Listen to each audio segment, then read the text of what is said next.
Okay, what's up, everyone? I'm back again to review Doctor Strange in the Multiverse of Madness this time. Hope I'm not too late because it just came out like 2 weeks ago. I'm pretty sure I'm not that late. But, anyways, let's get started. So, first of all, let me share my initial thoughts. So, first thing first, I have to say I actually watched a couple of reviews of this movie before watching this movie. And one thing I learned from those reviews was to not go to this movie with too much hype. And that's exactly what I did. And I think it was a smart decision because this movie, I mean, not to say like, it wasn't a good movie because honestly speaking, if it weren't for me like not being like, like that much less hyped as I was, I don't think like I would have been that impressed because I went with the lower like sorry, let me say that more clearly. Because I lowered my hype for this movie, I think that's the reason why this movie didn't disappoint at all. And let me now talk about it, why it didn't disappoint. So first, let's talk about the plot as usual. And I'll just say this plot, I mean, nothing really stood out in particular, but it was still well written. I think it wasn't too complicated. It was straightforward and easy to keep up with. And the reason for that being, it was clear who the protagonists, antagonists, and their motives were. So because that was clear, I don't think, the plot was a problem in this movie. Now let's first talk about the protagonist himself. That's none other than Doctor Strange. So I wanted to like touch upon him first. So as usual, I've always liked his character. I think he has been great. He's been a great character in the previous movies, like the Avengers movies, and even the first Doctor Strange movie when we first get to know him, and then even the recent Spider-Man No Way Home. And speaking of Spider-Man No Way Home, I'll have to say, he was certainly well continued from that movie. I think from where I saw it, No Way Home certainly foreshadowed that Strange was going to have to deal with multiverses, and that's exactly what his character does in this movie. I think that his character in this movie was certainly more improved compared to before. I think we get to see a different kind of characteristic because he's certainly given more responsibility in this movie compared to the previous movies, and because of those greater responsibilities he's got, he also had a more powers to like like not show off but like more powers to use, because from what I saw in this movie his powers are certainly taken to the next level, given that he had this thing called dream walking, which was my first time seeing him do in a movie. So there's that. But last but not least, there's one thing I have to clearly mention, that is the actor Benedict Cumberbatch had to like play at least three different strangers, and that's really something worth appreciating. At least I personally appreciate, given that he had to play different kinds of Doctor Strangers with different personalities. So first you have the regular Doctor Strange, which we're all familiar with, which who's right over here, and then you also have the ponytail slash dead Strange, because initially we have this Strange with a ponytail, but then at the end he's actually dead, but then like Doctor Strange brings him back to life through dream walking, which I had mentioned. I think there's this Strange here to play, and then finally he also had to play the Strange Supreme. That's the name, right? Yeah, the Strange Supreme, whom we actually saw in What If, who's like the darker version of Strange. And the fact that he had to play three different strangers, at least three different strangers, I might have missed out one or two, but that's really something worth giving credits to the actor Benedict Cumberbatch. Now moving on to the next character, that is the new character America Chavez, whom I actually knew about before even watching this movie, because she did show up in the trailers. I knew that she was going to be a major character in this movie, but the real question was how great of a character she was. And from what I had also learned before watching this movie was that her character was actually poorly written. So real question was how poorly was she written, which I wanted to talk about. I think when it comes to her origin story, yes, like there wasn't much in depth to her character, because we didn't get to learn much about where she came from. We just knew that she just got teleported to another verse, and apparently she has the ability to travel through multiverses, which we get to learn. However, regardless of her origin story not like being clearly explained, I think what was necessary to know about her in this movie was clearly explained. First of all, like I said, her ability to travel through multiverses, so at least we knew what she's capable of, and then her purpose of being this movie, and why Scarlet, which was after her in the first place. I think just knowing why she was in this movie, why she was an important character to this movie, and at least she wasn't really useless in this movie. I think that way, I think that part was all right. Therefore, what was necessary to know about her in this movie was clearly explained. Just hopefully, maybe later on we get to know more about her origins in future movies. Now that uh, she's an apprentice of Doctor Strange now, as we saw towards the end of Doctor Strange, towards the end of the movie.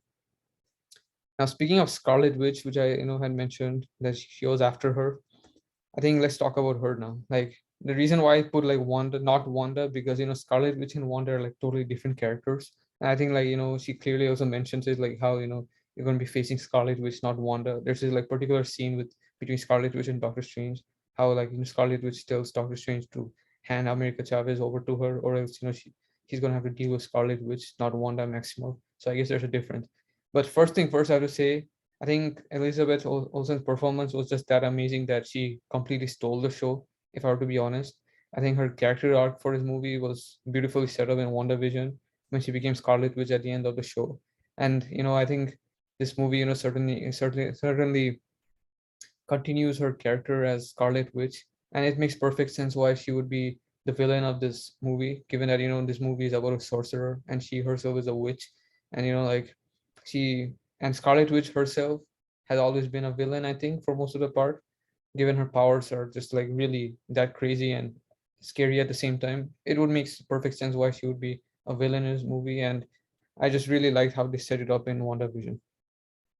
But let's get further into her powers, because honestly her powers were really just mind-blowing, and also really made her that intimidating, if I were to be honest. I mean, come on. She literally could control anything, like whether it be the mind, mouse, body, just you name it. I think she was just that powerful. And scary because no one is really powerful enough. If you were to be honest, no one in this movie was powerful enough to beat her, and that's really the scariest part. And now let's talk about the other major characters. That was none other than the Illuminati. So I know like they're like a popular superhero team that consists of Professor X and Reed Richards, Mr. Fantastic, and Black Bolt. And then there are two other characters, Captain Marvel and Captain Carter, whom we saw in What If. I think it was nice to see certain cameos, such as Captain Carter from What If, and then even Professor X, who was played by none other than Patrick Stewart. However, I really felt like the team, like this movie really went nowhere with this team in this movie in particular. I just felt, I mean, I think the movie could have done well even without this team, because given that this movie, I mean, this team really went nowhere. I mean, it was really pointless, to be honest, except for those few cameos we saw. Although they might have put up a good fight against Scarlet Witch, but they all died by her hands, including Professor X. So they were just there, like maybe I wouldn't say a couple of minutes, but for a short period of time, just to get killed by Scarlet Witch. So that really was their main significance in the movie, at least in my opinion. Now let's move on to the fights. Of course, there's the protagonist versus antagonist, Doctor Strange versus Scarlet Witch, basically a sorcerer versus a witch. And from where I saw it, I think there were several fights between them too. However, like none of them were a one-on-one fight. It was either Wong or Chavez who had to help him out, and that just really proved me wrong to think that Strange was more powerful than Scarlet Witch. Given that like he's very knowledgeable and experienced with spells, I thought he would certainly be quite powerful enough to even. I mean, he is a powerful character, but unfortunately, he isn't as powerful to beat Scarlet Witch. Not even he is powerful.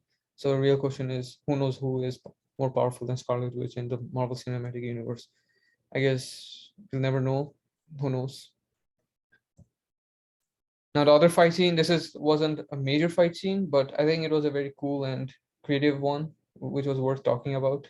I mean, it was unexpected to see Strange versus Strange Supreme fight each other using musical notes. However, it was still a creative and well executed scene, in my opinion. The way the whole scene was like choreographed, how like the musical notes were being used to fight against each other.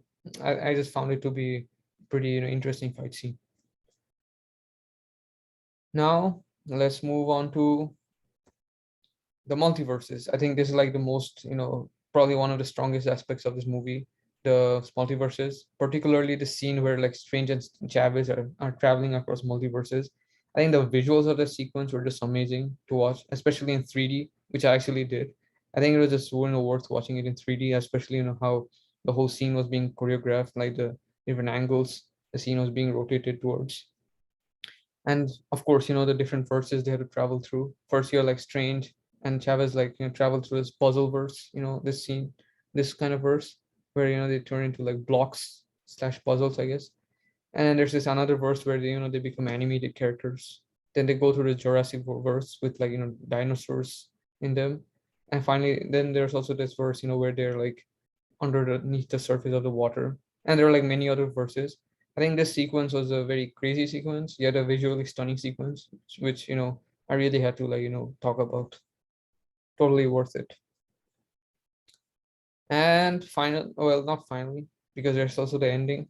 Now, the ending was probably a bit confusing, given that they never clearly show whether Scarlet Witch dies or not. But given that she's one of the major MCU characters, it's best to assume that she's still alive and might appear in WandaVision season 2 if that happens.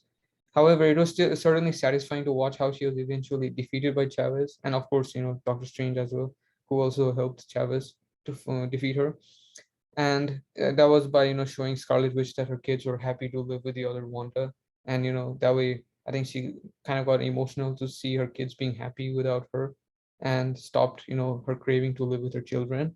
I think that was a very nice redemption arc for Wanda. That way like she stopped she basically stopped that obsession of living with her kids. And I personally found that to be a very smart and satisfying approach to defeat her, given how powerful she was for anyone in this movie, and therefore no character had the sheer power to defeat her. So it was best to like use her emotions to defeat her. So once again, it was smart and satisfying.